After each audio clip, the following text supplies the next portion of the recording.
everybody, and welcome to another episode of Past the Wire TV with Jeff Metz from beautiful Southern California. Myself, John Stettin, here in beautiful Southwest Florida. We've got another interesting show today, and thanks everybody for tuning in. Hello, Jeff. And before we get started, congratulations on two wins over the past week or so at Santa Anita and at Turf Paradise. Way to go. All right, thank you. We have a barn at both places. I'm mostly at Santa Anita, and then I go to Turf Paradise about every other week, check on all the horses. But those are the two tracks that we're running at right now. So it's always good to get those wins and just to keep the ball rolling, keep the owners happy, keep the help happy. So. Absolutely. I'm glad you mentioned that, because something I always wanted to ask and get your perspective on before we get into the two main topics on tonight's show, which I think we've got something for everybody. But a lot of trainers, as you know, nowadays, especially some of these really, really big barns, have horses at multiple racetracks. I mean, not to single anybody out, but you look at Steve Asmussen, and he's got horses just about everywhere they're running sometimes. How difficult is it for a trainer to manage horses and actually know what's happening with horses all over the place? Like, if I hire a guy who's got horses at 3 or 4 different racetracks, and he's never going to see my horse, am I really hiring that guy, or am I hiring his assistant? I think that the trainer, as well as the owner, I do think they put a lot of trust in the assistant. And most of the assistants like that work for me or work for these different trainers, they know your system. So like Steve Asmussen, for instance, I'm sure all his assistants train the way he likes them to train. So he comes and checks on I read an article where he was at a different track 5 days a week. So he was doing a lot of traveling. But I think that it is a system. They train the horses a certain way. Obviously, there's individuality, and there's also give the assistant the trust factor that if they need to call an audible and do something different, they're there with the horse and they need to make that decision. There's also today's age with cell phones and video phones and stuff like that. I think people are able to get a lot of communication back and forth. So it's not, you need to get a hold of somebody, you can get a hold of them pretty quickly and see what's going on. But I agree. I think, when a guy has like 5 locations, you're oftentimes working with the assistant trainer, maybe more than the trainer. But I can't speak. The best way to say it is, I think if you're winning, I don't think there's any questions and nobody has a problem anywhere. But as long as you're winning, everybody's happy. Joe Namath of the New York Jets back when said it best, in my opinion. When you win, nothing hurts. So that's it. So it's kind of like you could be on a slump or a bad streak, but if you win the last race of the day, hey, you go home happy and everything's good until the next race that you run in. So and it's the same for the owners. It's kind of, what have you done for me lately? And that's just the kind of business it is. Whether you're a bettor, owner, trainer, jockey, it's what have you done for me lately? Yeah, you're as good as the last winner, for sure. One of the things I wanted to talk about on this show is it's a touchy subject, and it gets a lot of attention, and it got some attention the other day because the Jockey Club came out with a statement that there were additional pending indictments to follow the Jason Service and Jorge Navarro indictments, which are about a year old right now, and those cases are still pending. And there was actually a superseding indictment that involved some of the defendants, not all of the defendants, which indicates to most legal scholars that there are either some guilty pleas coming or cooperation deals coming or something like that for the people that weren't named in the superseding indictment. But that all remains to be seen and play out in the courts. What I was interested in is something that Stuart Janney said that I agree with in theory, but I'm a little bit more, I don't want to say skeptical. I agree with it in theory, but I think there's a lot more to it than what he said. And one of the things he said, and this is the part I agree with, was that, with the additional scrutiny and with the, federal government involved, high percentage trainers should be prepared to answer some tough questions. And I agree with that. I think that everybody in this game should be prepared to answer some tough questions. I think when a guy who is a 5% trainer, okay, claims a horse from a 30% trainer, and the horse moves up, a bunch of points on his speed fingers, and moves up in class and maybe wins by open lengths, he should have to answer questions as much as the guy that wins at 30% with almost everything that he runs, because that guy is more dangerous to the game, in my opinion, than the 30% guy, at least to the better. But I think they all should be prepared to answer those questions. But where it gets a little dicey to me, and where your expertise as a trainer will come in here to clarify, is I am of the opinion, and absolutely correct me if I'm wrong, that just because someone wins at a high percentage in today's game, okay, is not an automatic that they're cheating. I think there are a lot of factors in the game today in 2021 that are different than 2000, 1990, even 2010, that affect win percentages. Okay. Uh, so I think a 20% or 21%, 25% trainer 20 years ago, or 10 years ago, or 25 or 15 years ago is not necessarily the same as today. So my concern about this whole target the high percentage guys, or focus on the high percentage guys, is that you could be missing the boat and could be targeting some guys that are just doing some things that are different than other people are doing, and label them. I see a lot of people get labeled, and they, people put needles on social media like these guys are using syringes on horses, and some of them may be, but I don't think it's an automatic, and I don't think that somebody, because they win at a high percentage, should automatically have that label put on them. So what are your thoughts on percentages today as opposed to what they were years ago? And am I right in my thinking that, all the therapeutic medications, the higher purses, the less frequent amount of starts, and everything else is as contributory to the higher percentages we see as the possibility of potential cheating? So I've been in the game for over 30 years, and I would say in the last 10 years is when I have noticed what you would call the super trainers, or these high percentage 30-40% trainers. 30 to 35% I think is kind of that sweet spot. Richard Mandela, Charlie Whittingham, Bobby Frankel, some of the greats like that are in the Hall of Fame. So these guys would win at their 15 or 20%, and they were excellent trainers. Not to say that a guy at 30%, 35% is not an excellent trainer, but what I think can happen with these high percentage, so sometimes you have a trainer that either owns a lot of his own horses, so he can place those wherever he wants. So he can claim them for 10 and run them for 5,000 2 weeks later. So that's going to be a recipe to win and win and win. Another thing that I think happens in most recently is you have some trainers that they kind of say it's my way or the highway. So if the owner doesn't say, hey, we're going to run them where I want to run them because I want the horse 6 to 5, 4 to 5, I want to be in a live spot and I want to win races. And I would say in the last 10 years, owners that is, they go with the percentage. Whoever's got the good percentage, I'm sure they figured numbers don't lie.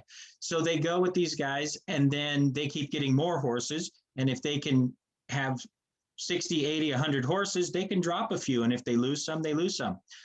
But I think I'm on the West Coast, but when I see things going on the East Coast where, a guy claims a horse off a solid trainer, and all of a sudden his buyer points jump up 20, 30 points.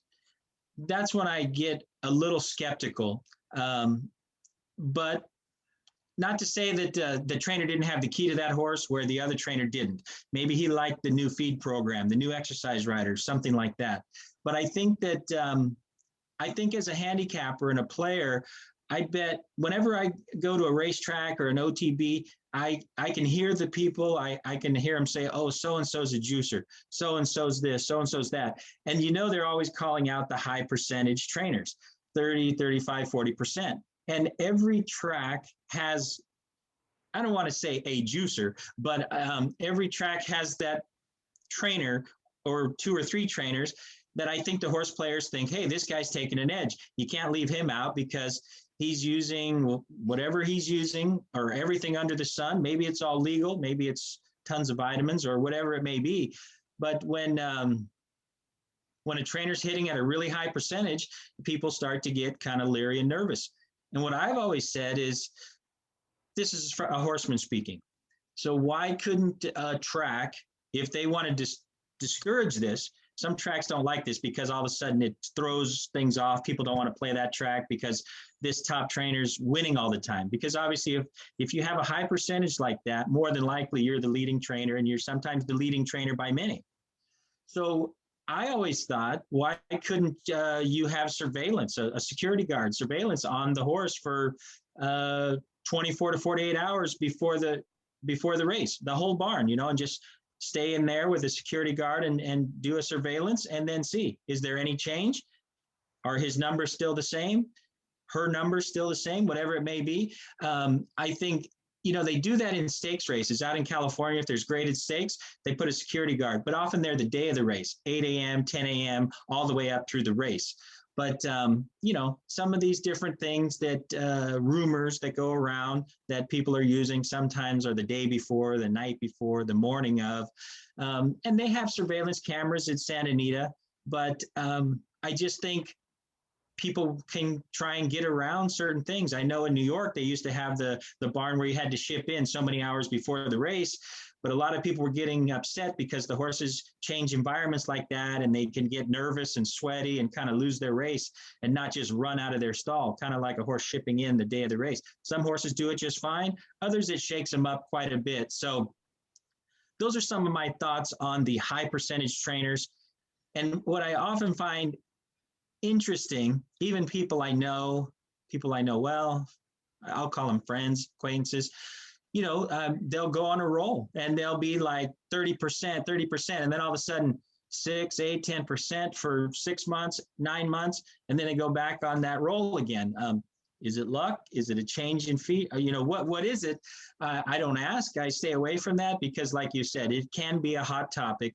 It's almost like politics. It's very touchy to some people. So,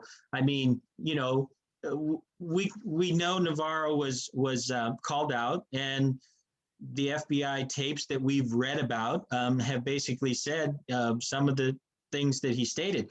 But he was a guy that people would call out, and he took it to the next level. He was like, yeah, bring it on. I'm the juicer, and he was pretty brazen about it. But going back to guys, and again, these I think are good horsemen, but I think like Dale Baird, one of the top winning trainers. He trained his own, so he could run them wherever he wanted to. He didn't have to answer to owners. Steve Asmussen, he's put himself in a position where he can run horses wherever he wants. He's also owns some horses, and he can run those wherever he wants. And Carl Broberg, a lot of his are his own horses. So these are guys that win at a real high percentage that are in the category where I said they have the latitude to run them wherever they want. If they lose money or they lose the horse, a win is that important to them, and maybe they don't need the money, so it's more about the wins. And it's a lot of times it can really alter the stats, and they're at a much higher percentage. They're not doing anything illegal, but they're just running their horses very aggressive, and that'll cause wins and the percentage to go up. You said something that I'm in favor of. You spoke a little bit about surveillance. I believe that in a game of this magnitude, with this much money at stake, with a history like our game has, and everything that's happened in it, and where we are today as a sport, okay, and wanting to become a more mainstream sport that has a gambling factor in addition to the purses and the breeding and the money and everything else. I mean, there's a huge part of our game is gambling. I believe that every racetrack should be set up with cameras in every stall. There should be 24/7 surveillance on all horses. They should always be able to go back to the tape and look at every stall and everybody that goes in every stall. And anything that's administered to a horse, be it therapeutic, be it for pain, be it for vitamins, feed, everything should be recorded. Now, I'm not saying that if I'm a claiming guy and or even a stakes trainer and I'm using a certain type of feed and a certain type of supplement, I don't think I should have to disclose that to all my competitors. Okay, it's a competitive game. Okay, if I'm winning and I want to beat you, I don't think I should have to tell you how I plan to beat you. Mhm. Okay, but I do think it should be at least regulated by the racing commission and the racetrack and a state or federal level, whatever the case may wind up to be. I think it should be regulated and controlled by a governing body that makes sure that whatever I'm doing to beat you is legal and also available to you if you're smart enough or have the Mhm. resources or whatever to want to do the same thing, or you believe in whatever it is that I'm doing, or you want to do. So I think that's a fine line as far as what gets publicly disclosed, maybe, but I do think it needs to be regulated, and I think that all substances, including feed, everything that's administered to any racehorse that's running for big purses with significant financial breeding ramifications and people betting their money on it, um, should be governed that way. So I agree with you there, and I think that's something that the game should absolutely be investing in and doing if they want any hope of success or to sustain themselves Yes. going forward. Honestly. And there's a lot of supplements out there on the market. You can search the internet and the web and just find stuff. And that's where, some of these guys got in trouble with, they were buying these supplements. I mean, they obviously knew they were working really well. But I think that the thing at the end of the day was these horses never tested positive for anything. And just in my brief little following of the thing, I mean, it really came down to telephone conversations that really put them, text messages and phone conversations that, it wasn't through the testing.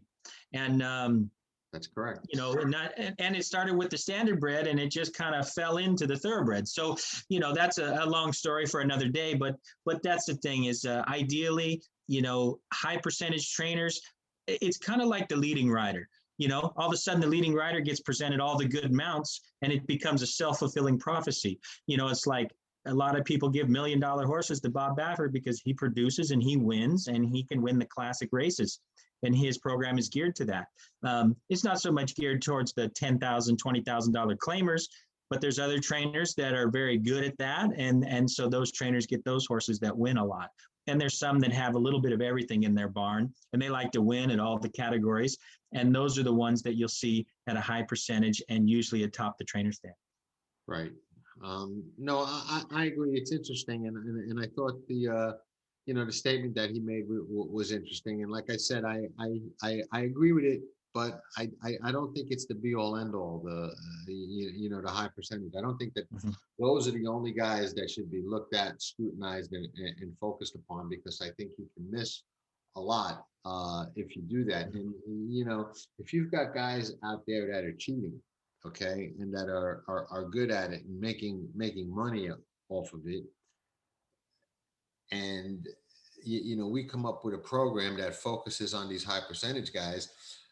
The smart ones will go low percentage and just kind of like Mhm. strike like cobras when they want to strike and Yeah, make their money that way, which that's I what. personally believe that there are as Mhm. many trainers right now in that category that nobody Mhm. calls a juicer or labels with a needle Mhm. or anything like that, because they win at 10%, okay, Mhm. or even 8 or 12%.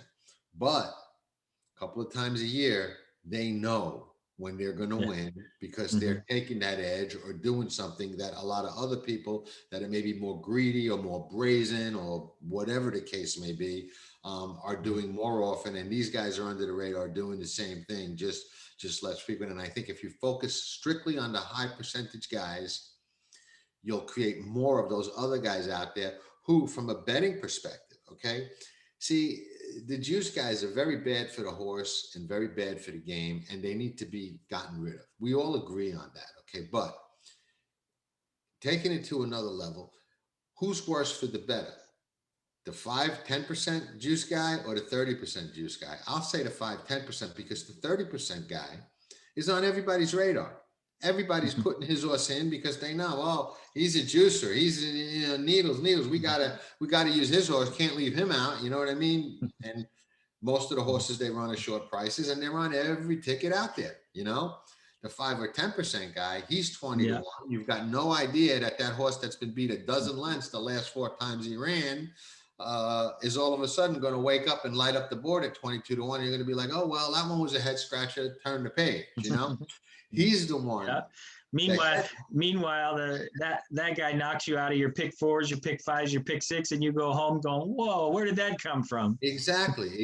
Those are the guys. I mean, they're all stealing, but those guys are stealing worse, if that makes any sense, because you know they're just under the radar, and most people don't have a clue. And I think that's a lot more detrimental to the better, and they're all bad to the game, but that's really bad going forward. So hopefully they don't get too caught up in these low-hanging fruit, high percentage, easy targets, so to speak. And I think if they do, they'll find out that some of what I'm saying has some validity, that there are reasons some guys, and like you pointed out, win at a higher percentage today than they used to. So yeah. So we talk about betting and stuff like that, and it's quite a skill game, and some people just love the art of handicapping, diving into that racing form and doing that. Why do you think so few players win when it is a game of skill? That's a fascinating subject, and I think there's an answer for it, and an accurate answer. And first off, I do believe 100% it is a skill game. It's a skill game with probably a larger amount of intangibles than most skill games. Okay, we've got a lot of intangibles. We've got 1,000-pound animals running around a racetrack at a high rate of speed. A lot can happen. Okay, we know that. But I think overall, yes, a skill game that very few people win, because I think to win consistently at gambling on thoroughbred racing takes not only being a good handicapper, it does, but it takes knowing how to wager, how to bet. All right. And that's just as important as knowing how to be a good handicapper. You can be a very good handicapper and an excellent evaluator of a race. And if you don't know how to bet, you're going to get swallowed up. And if you only know how to bet and you're a terrible handicapper, you're also going to get swallowed up. So you need both skills. Okay. You need a lot of discipline. It's not the kind of game you can go firing unprepared at. Okay. So it's not like, hey, I'm a really good poker player. I'm going to sit down and play heads up hold'em with you, and I'm going to take whatever money you have. You know what I mean? Even if I didn't sleep last night or the night before and been out partying all day, because I'm just a good poker player. I've been playing since I'm 14 years old. Thoroughbred racing is different. If you don't come to that gunfight with a loaded gun and you bring a knife or an empty gun, you're going to get destroyed. All right. It takes a lot of prep work. Okay. A lot of discipline, and then the knowledge of how to wager, and also the knowledge of when not to wager and when not to make a bad wager. That and what I said, all in that is tough enough. Okay. The next part of that answer, Jeff, is that to win at this game, you have to wager in a way that goes against human nature and your normal intuition and inclination, which is to cash as many tickets as possible, win as many races as possible. Betting a pick 4 or pick 5, like you referenced before, Most people, the average player, wants to use every horse he thinks can possibly win any one of those races because he doesn't want a horse that he thinks can win to beat him out of a pick 4 or a pick 5 or a pick 3 or a pick 6. Those guys long term can't win. Can't win. It's mathematically impossible, which is why you're talking about a skill game that only 2 or 3% of the people that play it consistently win at. That's a ridiculously low percentage for a skill game. That's Ridiculously low. yes. Okay. I like to say 5%, and people always argue and say that I'm wrong. So my personal belief is there's about 5% of the players that win, but everybody who knows anything knocks me down. So I don't want to have that argument, and I don't want to get messages tomorrow. Oh no, you're wrong. It's only 1.6 or 2.2. And I've had people from different ADWs and different racetracks tell me, no, I know for a fact it's actually this percentage. None of them know for a fact. Okay. Nonsense. Okay. They may know at their particular track or through their particular ADW what the percentage is, and they can assume it's the same across the board, but I don't make that assumption. And there are people that play today in ways that are not even tracked by some ADWs. So I believe it's probably about 5%, but that even if I'm right or they're right, it's a very low number, extremely low number. And that's why. So if, whether they're an experienced player or somebody new, what would be your recommendation, like the best way to structure a ticket, or what are some of your strategies to put the odds in your favor? Okay, the most important thing, and I've written about this, and this is the concept I said that goes against human nature, and it's tough to go against your intuition, okay, and your normal inclination, which is why so few can do it. All right, but I always say something that may or may not make sense to people listening. But what I say is, cash less tickets, but win more money. You have to understand that concept. You don't want to cash as many tickets as possible, like you, quote, think you do. Okay. You think, well, if I cash as many tickets as possible, I'll be doing great. No. You want to cash less tickets, but when you're right and you win, you want to make it count. Okay. So what you have to do is fight the inclination to use, I'm talking about ticket structure you mentioned, okay, in a pick 4 or 5 or 6, you have to fight that inclination to use all the horses you think can win.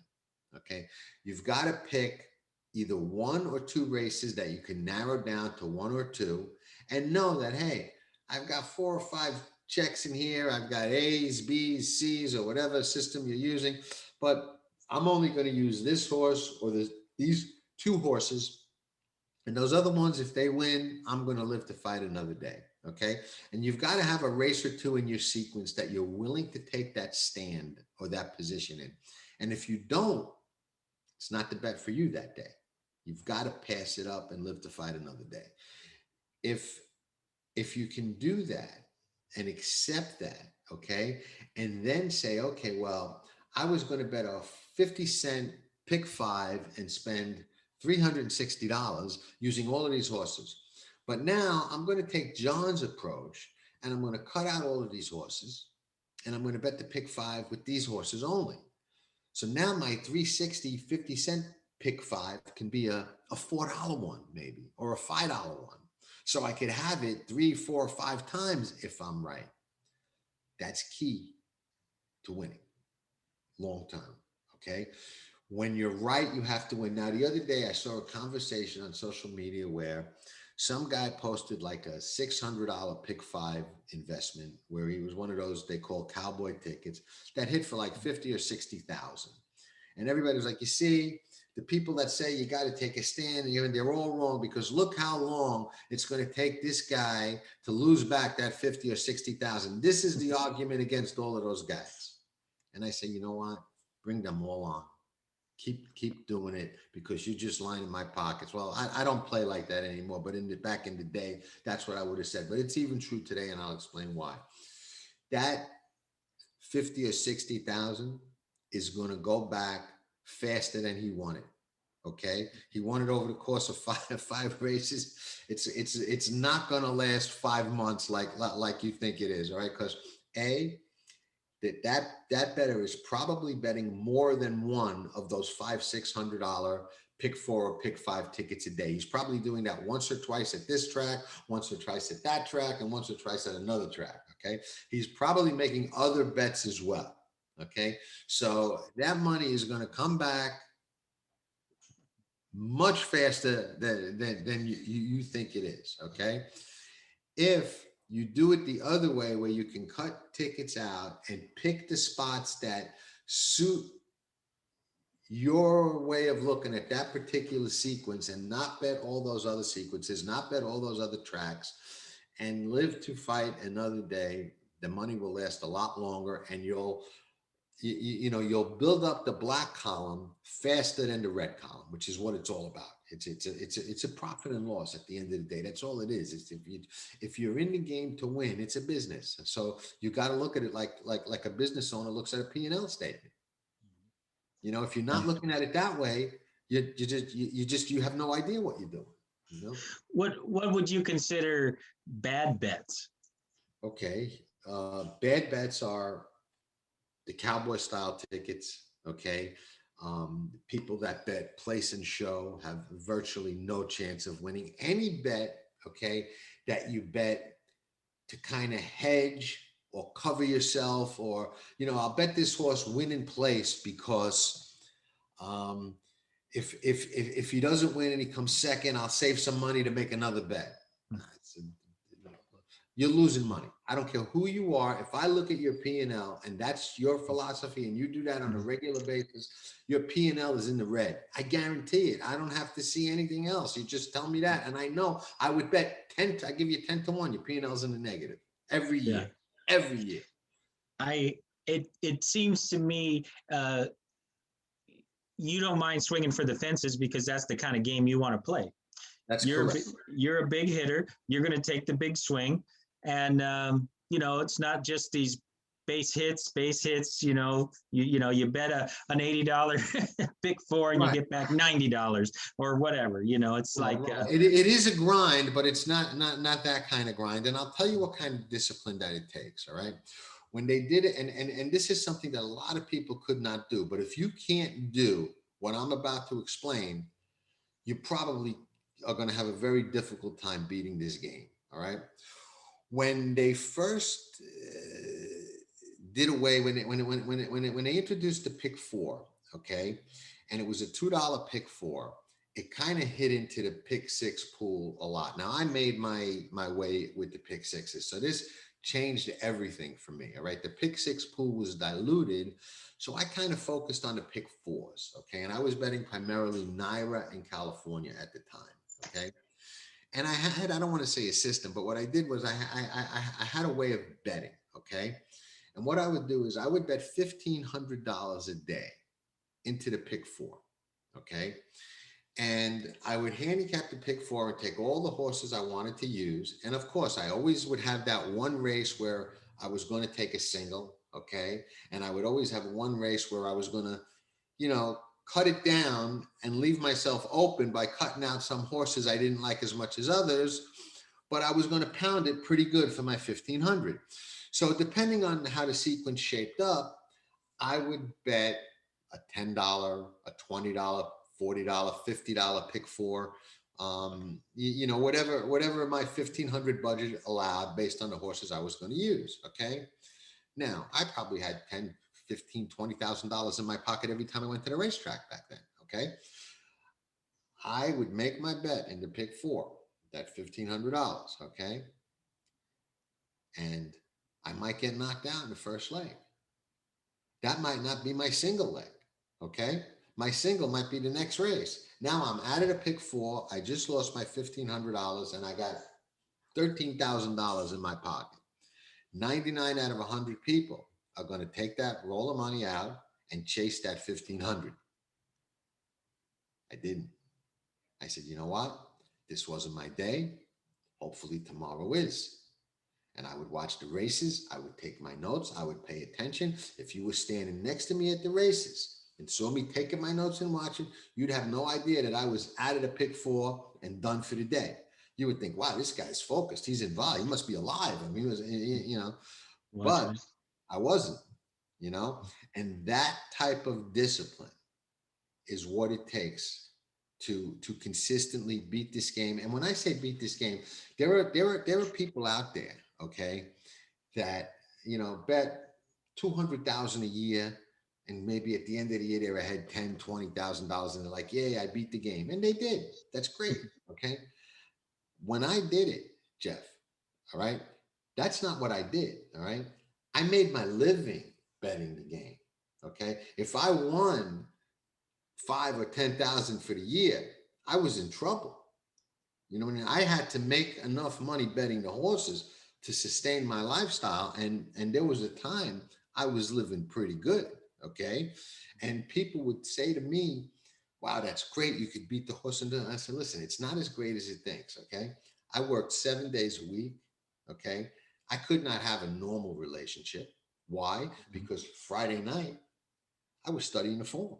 Saturday night, I was studying the form for Sunday. I had no time for dating, for relationships, for this, for that. Mhm. It was a very, very unconventional lifestyle, very much so. Okay. But I loved it. It was the life I chose, and I got good at it. I got good enough to make a living and sustain myself in a very nice lifestyle doing it. And it's just it's what I did, and very, very few people can say that or do it, and it's so much harder than you can imagine and you can explain, and it takes a great amount of sacrifice, which is why that number, like you asked about, is so low. And I'll be the first to admit, because I'm very honest about it. It was a great life for me. I had great experiences. I wasn't afraid when I made a big score to do rock star things and just really go all out. It was easy come and easy go to an extent, although it was never easy. But I wouldn't trade it for the world. I'm very glad the way the game is today that I don't play for my living anymore, because it was always tough, but it's tougher today than it was 10, 15, 20 years ago when I was doing it. It is absolutely tougher today, and I'm glad I don't have to do it today. Yeah. What do you think there's anything the racetracks could do to help the bettors or the players? I think there's a lot that the tracks can do, and I think that there's a lot that the ADWs and the media outlets can do, and I think there's a lot that players themselves can do. Okay, first off, if you're playing this game, you've got to decide: am I playing for fun and recreation and happy just for the action and don't care if I lose, or am I playing to beat this game? Do I want to beat this game and make a profit at it? Okay, you've got to decide that. Okay, if it's playing for fun or recreational or dispensable money, it doesn't really matter. Have fun, go at it, knock yourself out, enjoy it. Life is short. Have as much fun as you can. If you're playing to beat it, you got to be smart. Okay. Now, the racetracks can help by promoting it as a skill game, but not promoting it in a way where, I mean, racetracks and ADWs love churn. Okay. But yet, not all they promote are the pick fours, fives, and sixes and threes, which take away the churn. Okay. Because most people bet a pick three or a pick four or a pick five. And as long as they're alive, they sit back and they don't play anything else. Okay. They never promote exactas. This was you'll never hear anybody on any of the network. Well, TVG is maybe the only one, but any public handicapping figure that's talking about betting, they'll always say, "Oh, here's my pick four. Here's my pick five. Here's my pick six. Here's my pick three. Oh, this starts another pick three." You'll never say, "You know what? This horse at 6-1 is a great value in the exacta. He's like 10 or 12-1 in the exacta. I'm taking him on top of the exactas." You've never heard them say that. And that exacta bet is probably a better bet than 99% of those pick fours and pick fives that these people are giving out on a daily basis. So if they educated the public about better, smarter wagering, okay, you'll hear a lot of them say, well, I don't really like the favorite, but I'm going to use him anyway. That's bad. That's just bad advice. You know what I mean? If you don't like the favorite, bet against them with both hands. That's your chance to make some money. All right. Don't use horses not to let them beat you. Let them beat you if you don't like them. That's what the game is all about. Bet on your opinion. So racetracks can better educate people that, hey, this is a game of skill, but it's not an easy game. It takes work. You know what I mean? It's not roulette. It's not, if you want to beat it, these are the past performances. They should have people that teach people how to read them, and they should have people giving out information. Now, it's a touchy subject. When I right now through Past the Wire, I write articles about betting. Okay, I have tracking trips where I give out trip notes and things that I observe. All right. I don't sell my picks per se, but I do share my opinion publicly. Okay. When I was betting for a living, people used to say, that guy John, very unfriendly, unapproachable, never tell you nothing. You know what I mean? You don't know who he likes. And that's just how I was. There are very few. Now you have to find people, I see people on social media asking, I hate to use the expression, but born losers that post horrible tickets, but some of them win. And, of course, when they win, they're loud, but people that are probably losing 50, 100, 150, 200,000 a year. Oh, you're so great. I saw that ticket you hit. Teach me how to bet. And these people are giving them advice and they're listening to them. No shot, all of them. Sweep them all away, okay? So be careful who you ask their opinion. There are a couple of really sharp people out there who are willing to share some of their opinions. I'm always willing to share philosophies and betting and how to structure and how to bet and the discipline that it takes. You have to be careful who you look for information from, and racetrack should hire people that are not just ratings type of people. I mean, they've got people giving betting advice that don't even bet the tickets that they're giving out. I mean, That's funny. and that's where we're at as a sport. I mean, that's just.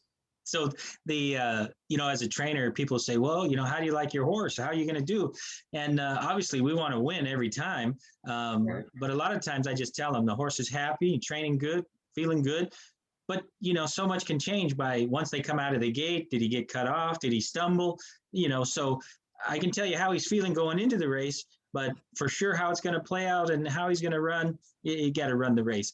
But, we always try and put them in a place where they're going to be competitive.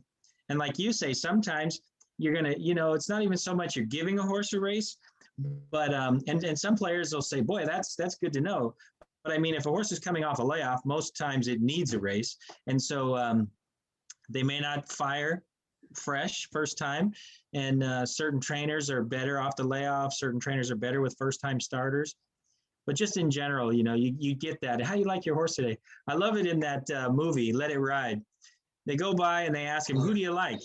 And he crosses it off. And he asks the next guy, who do you like? Crosses it off. So it was like process of elimination. The last one that was there, okay, I'm going to bet that one. So, yeah. And that's pretty much a day at the races because, everybody's got their opinions. That's what makes it fun. The tracks haven't had to have fans, a lot of the tracks. But when you get those diehards under that TV whipping with the program and the form, and I mean, that's some of the fun and the excitement of the track, the camaraderie of the horse players. Who do you like? How'd you do? And then, like you said, the more you go, you start to recognize these guys. They're there every day. So it's a fun game. I think that, I've had some owners that are just excellent businessmen and very cerebral, and they love delving into the handicapping, because it's a skill game. It's a challenge. It's like trying to make the puzzle work in your favor. And like you said, there's been so many times where you have all the right horses, but you just didn't play them in the right combination, or you let a good one go because you hooked it up in a lot of other, pick the wagers where you might pick 3, pick 4, pick 5, and you had that one horse that you really liked, but you played it in those, the horizontal wagers. And because of that horse that you keyed on was 7, 8 to 1. You didn't make any money, even though you had the horse that you've been waiting for 3 weeks to run.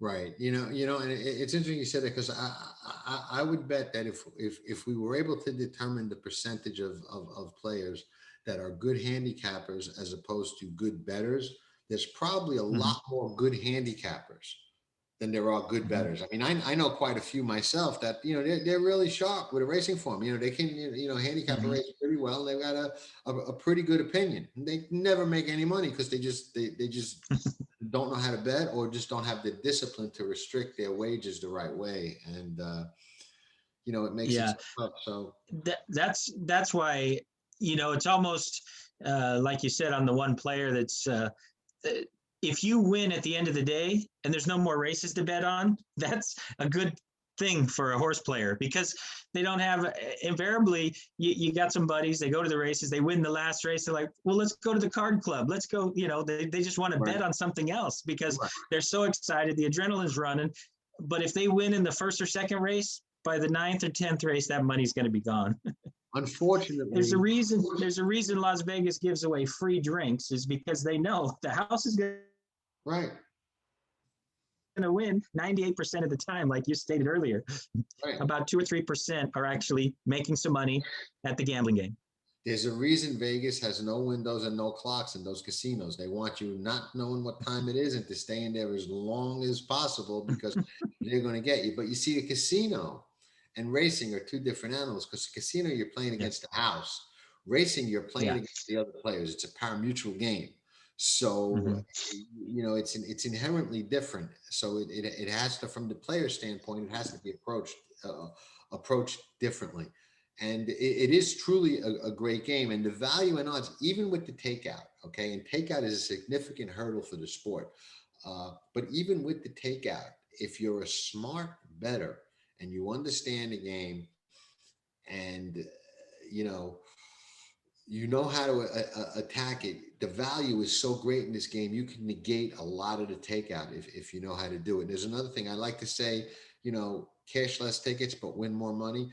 People always will say you can't beat the races, but you can beat a race. Okay. And I'm sure you've heard that, and many people have. And I'm Yeah. like, that's true. But you can also use a race to beat the races. Okay. Yeah. You can That. beat that one shot. Okay. Mhm. All right. One right win, one really good killer win. And if anybody took anything away from this show, I would say this is the best thing to take away. That one kill shot, that one kill shot, if you hit it, can change everything. Can change everything. Yeah. I think I've heard you on other podcasts and other interviews, and one of them was that the pick six king, that you didn't crown yourself that name, you came by your father, but then some of the ones that you've hit some big tickets, 500 that you've been live to $1 million tickets, and I mean, these are incredible stories that I don't think people can really understand and get behind. And so it's something that, kind of like when the owners have their horses win, but when a gambler wins a big one like that, that's got to be just a euphoric feeling.